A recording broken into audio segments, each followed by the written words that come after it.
Good afternoon, good morning. Well, I just knocked the bloody camera. Started off with a bit of a hiss and a roar there. Excitement. Welcome to the first report 15.0 with Fletcher Tabuteau. And this guy, Mr. Mitchell. Thanks very much for joining us, tuning in for another exciting episode. Lots been going on since the last time we caught up, Fletch. We spent a bit of time over in the Waikato, not because the weather was great. In fact, it was quite the opposite, but because we had a big announcement to make with regards to the racing industry and the Messara Report. Yeah, well, I was in the Waikato that day for the Waikato Regional Economic Development Forum with Minister Jones, so that was really exciting, kick-starting a big project off there, and hundreds of people participating on how to accelerate Waikato's growth while we've got this amazing opportunity with the Regional Economic Development Fund, so that was amazing.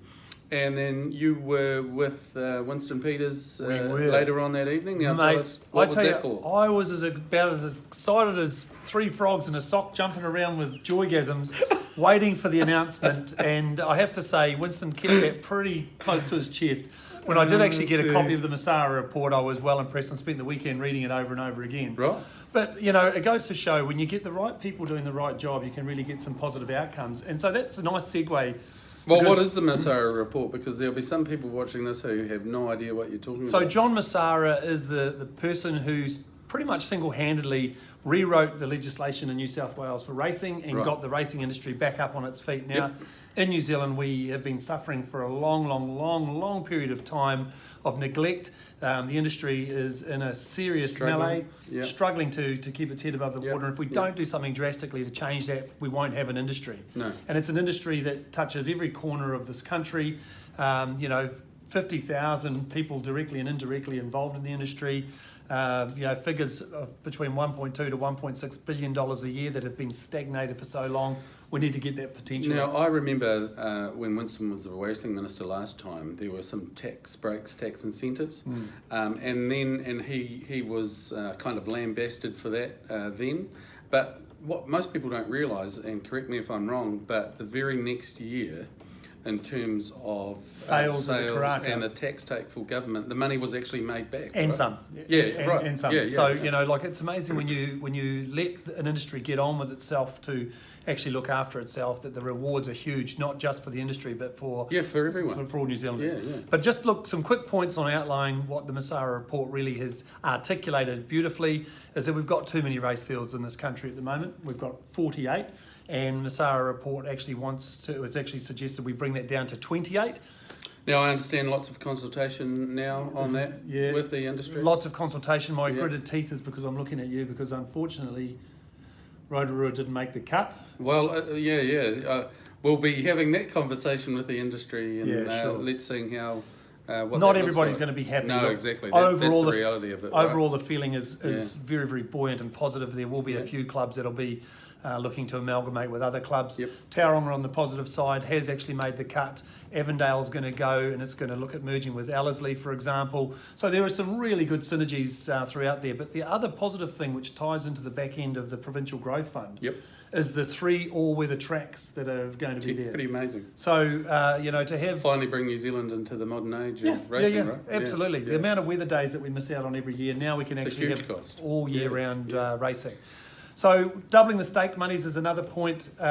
Looking at outsourcing the TAB to an international model to enable better access into bigger markets for better revenue opportunities, more cost efficiencies makes sense, and that sort of is in line with the Deloitte's report, which was done last year by New Zealand Thoroughbred Racing. Look, I'm very excited about it, as you can tell.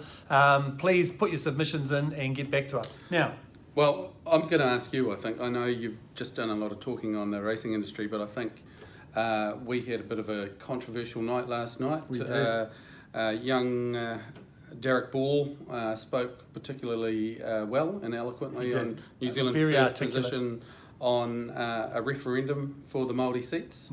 That seems to have been deliberately misconstrued by the opposition already. Mate, the amount of texts that I got from people saying, what? National Party have just told us that you guys are trying to entrench the Maori seats. And we're like, that's not... No. So let's be clear, right? So we have always stood for a referendum on this. Yes, binding referendum. A binding referendum to let New Zealand decide what our representation in Parliament looks like. Yes. I have a kind of thinking on it myself around representation, what MMP has done for Māori representation in the House. But so how we got to this, so let's back it up one step. Yeah. Rino Turakatni, he is one of the Labour MPs. Yep.